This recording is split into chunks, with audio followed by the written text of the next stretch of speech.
আজকের প্রথম চিঠি পাঠিয়েছেন দেবী প্রসাদ মণ্ডল, গ্রাম ও ডাকঘর কিয়ামাচা, থানা গোয়ালতোড়, জেলা পশ্চিম মেদিনীপুর, সূচক 72721253 থেকে।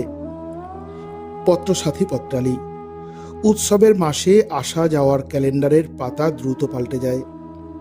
মাত্র কটা দিন, ভাবলেই সমস্ত নদী যেন দু চোখে এসে আশ্রয় নিচ্ছে।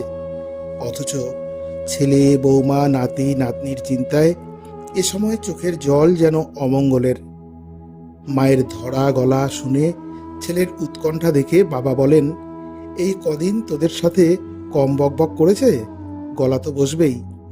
মনে মনে অবশ্য অন্য কথায় বলেন, এ যে কি ব্যথা, কিভাবে বোঝায়। তা যা বলেছ বাবা। আশা অবধি আমার ছেলে মেয়েকে নিয়ে গল্প আর শেষ হয় না।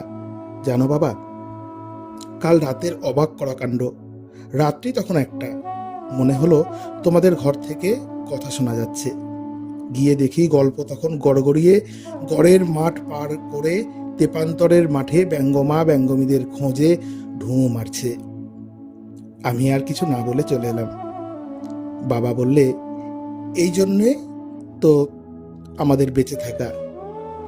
তোমার ছেলে মেয়ের ভালো লেগেছে, এটাই তো আমাদের আনন্দ।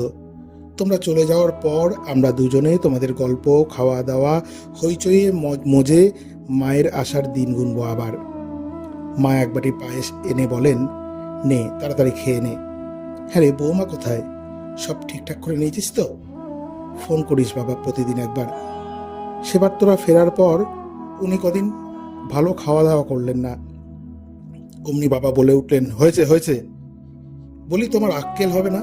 ফেরার সময় ওসব বলে মন খারাপ করে দিও না। মা বাবার এই কথোপকথনে বাক্যহারা ছেলে শুধু বলে, যাও এবার শুয়ে পড়ো। রাতে দুপক্ষেরই চোখের পাতা এক হয় না।